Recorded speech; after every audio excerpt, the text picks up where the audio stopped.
ये 10 खोटे कर्म करेंगे तो जल्द हो जाएंगे बर्बाद। दोस्तों, कभी ऐसा होता है कि कोई व्यक्ति रातों रात बर्बाद हो जाता है, तो कोई धीरे धीरे बर्बाद होता जाता है। हालांकि जो लोग रातों रात बर्बाद हो जाते हैं, उसके पीछे का सत्य जानेंगे तो समझ में आएगा कि उन्होंने पहले कुछ ऐसे कर्म किए थे जिसके चलते अचानक उन पर मुसीबतों का पहाड़ टूट पड़ा। कर्म हमारा बीज है, जो बोएंगे वही देर सवेर काटेंगे। दोस्तों, बुरे कर्मों को आम भाषा में खोटे कर्म कहते हैं। हम अपनी जिंदगी में जाने अनजाने ऐसा काम करने रहते हैं जिसके दुष्परिणाम बाद में निकलते हैं या कभी भी अचानक से सामने आ जाते हैं। तो आओ जानते हैं कि ऐसा कौन से कार्य हैं जिसके चलते आपको बाद में पछताने का मौका भी नहीं मिलता है। जिन्होंने पूरी जिंदगी खोटे कर्म किए हैं, उन्हें यम के भयानक दूत दिखाई देते हैं। बासी भोजन करना, दक्षिण दिशा में मुंह करके खाना, भोजन के दौरान और बाद में पानी पीना, थाली में ही हाथ धोना, भोजन की निंदा करना, टूटी हुई थाली में भोजन करना आदि ऐसे कई काम हैं जो आपको गंभीर रोग और शोक में धकेल सकते हैं। इसके अलावा अधिकतर समय अकेले ही भोजन करना, भोजन करते करते उठकर दूसरा काम करना और फिर से भोजन करने लगना, खाने में नमक कम है, तीखा ज्यादा है या फिर अच्छा ही नहीं बना आदि कमियां निकालना भी उचित नहीं है। इसके उपरोक्त नियमों का पालन नहीं करने से बवासीर, कब्ज, कैंसर और अल्सर जैसे रोग तो होते ही है, साथ ही व्यक्ति के घर की बरकत भी चली जाती है। आप जितना जागते हैं उतना ही सोएं। आप कम सोते और ज्यादा जागते हैं तो संतुलन बिगड़ता है। हालांकि यदि आप प्रातः काल जल्दी उठकर कसरत करते हैं तो आपके लिए 4 घंटे की नींद ही पर्याप्त है। नींद का गणित समझे बगैर देर तक जागना आपकी सेहत के लिए खतरनाक हो सकता है, लेकिन इससे भी जरूरी कुछ है। टूटे हुए पलंग पर सोने, पैर पर पैर रखकर सोने या दक्षिण दिशा में पैर करके सोने से आपकी उम्र ही नहीं, आपके भविष्य पर भी दुष्प्रभाव पड़ता है। इसके अलावा बिना पैर धोए बिस्तर पर जाना और देर रात तक जगना उम्र को घटाता है। सूर्योदय और सूर्यास्त के समय सोना शरीर को रोगी बनाता है और उम्र को कम करता है। इसी तरह भारतीय वास्तुशास्त्र के अनुसार द्वार के सामने पाव करके भी नहीं सोना चाहिए। केश कर्तन, मंगल और शनिवार के दिन बाल कटवाना, बाल कटवाने के बाद स्नान नहीं करना, घर में ही बाल काट लेना, लंबी दाढ़ी और बाल रखना, बालों में नियमित तेल नहीं लगाना, बाल नोचना, बाल हाथों से ही तोड़ना आदि ऐसे कई खोटे लक्षण हैं जिससे उम्र कम होती है। अक्सर लोग चंदन का लेप चेहरे पर लगाती हैं, लेकिन यदि यही लेप आप बिना स्नान से पहले लगाते हैं तो इससे आपकी जिंदगी के कई साल कम हो जाते हैं। यदि बालों पर तेल लगाने के बाद वही हाथ हमारे किसी भी अन्य शारीरिक अंग को छू लें तो ऐसे में हमारी उम्र कम हो जाती है। अक्सर लोग रात में अपने वस्त्र धोकर बाहर सूखने के लिए डाल देने हैं, जो कि वास्तु के नियमों के विरुद्ध है। इससे व्यक्ति को रोग तो उत्पन्न होते ही हैं, दूसरी ओर सुबह सूखने वाले कपड़े पहनने से उसे अचानक विपत्ति का सामना भी करना पड़ सकता है। हालांकि इसमें से पहली बात को तो माना ही जा सकता है।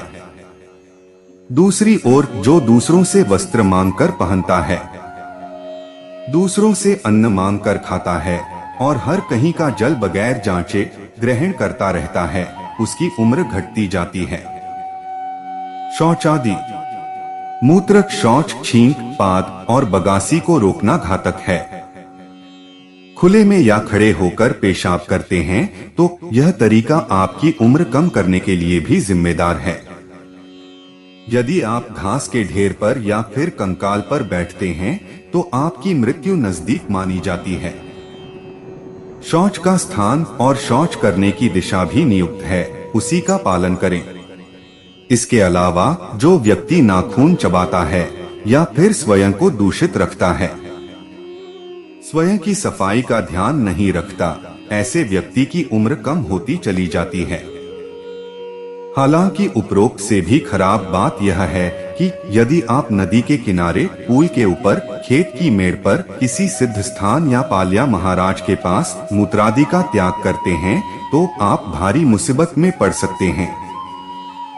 संभोग आदि, अति संभोग करना, दिन के समय ही समागम करना या मंगलवार को संगम करने से व्यक्ति की उम्र तो घटती ही है, साथ ही उसे गंभीर रोग भी उत्पन्न हो सकते हैं।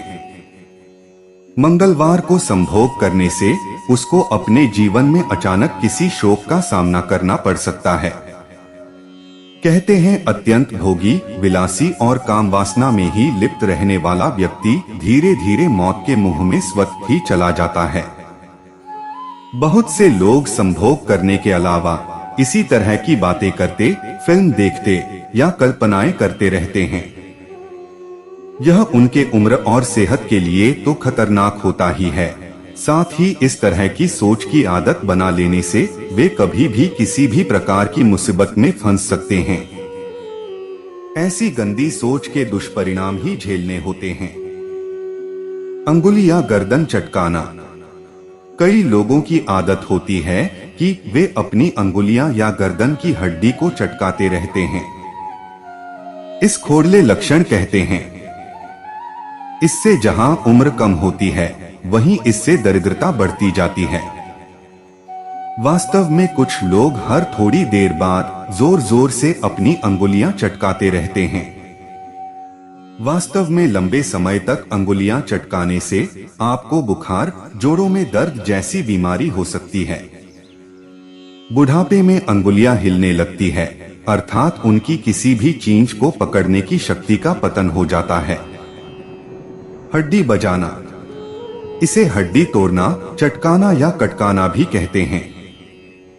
अक्सर लोग अपनी अंगुलियों की हड्डियों को चटकाते हैं, जिसे खोड़ले लक्षण कहते हैं। माना जाता है कि ऐसा करने वाले के हाथों से लक्ष्मी चली जाती है। अब लक्ष्मी जाती है या नहीं यह तो नहीं मालूम, लेकिन कई लोगों को अपने शरीर के हर जगह की हड्डी चटकाने की आदत होती है, जिसके चलते एक दिन सभी ज्वाइंट ढीले पड़ जाते हैं और बुढ़ापे में उसकी शक्ति कम हो जाती है। फिर हाथों की अंगुलियों से चाय का कप पकड़ने पर वह हिलेगा। नशा करना। किसी भी प्रकार का नशा करने से सुख, समृद्धि और सेहत सभी एक समय बाद नष्ट हो जाती है। आप कितने ही धनवान हो, लेकिन यदि आप लगातार नशा कर रहे हैं तो निश्चित ही इससे आपके कुल परिवार का बिखराव होता जाएगा। आपकी प्रतिष्ठा धूमिल हो जाएगी। ऐसा कई उदाहरण आपको मिल जाएंगे जिनके पास सब कुछ था लेकिन वे बर्बाद हो गए। कई लोगों को देखा गया है कि मौके झोंके पर जंगल में या खुले आकाश के नीचे कहीं भी सुनसान इलाके में वे शराब पीने के लिए इकट्ठे होते हैं। उनकी ये आदत कभी भी भारी पड़ सकती है। इसके जब दुष्परिणाम निकलते हैं तब समझ में आती है। ज्योतिष अनुसार ऐसे स्थानों पर भोजन आदि करने से राहु और केतु का प्रकोप बढ़ जाता है, तो वास्तु के अनुसार बरकत चली जाती है। लेकिन एक मान्यता अनुसार भूत प्रेत सक्रिय होकर आपके जीवन में तूफान खड़ा कर देते हैं। होली, रंगमंचमी आदि कुछ त्योहारों पर लोग शराब पीते हैं। यह भी देखा गया है नवरात्रि और दीपावली के पवित्र दिनों भी लोग अब पीने लगे हैं, जो कि पाप कर्म के समान ही है।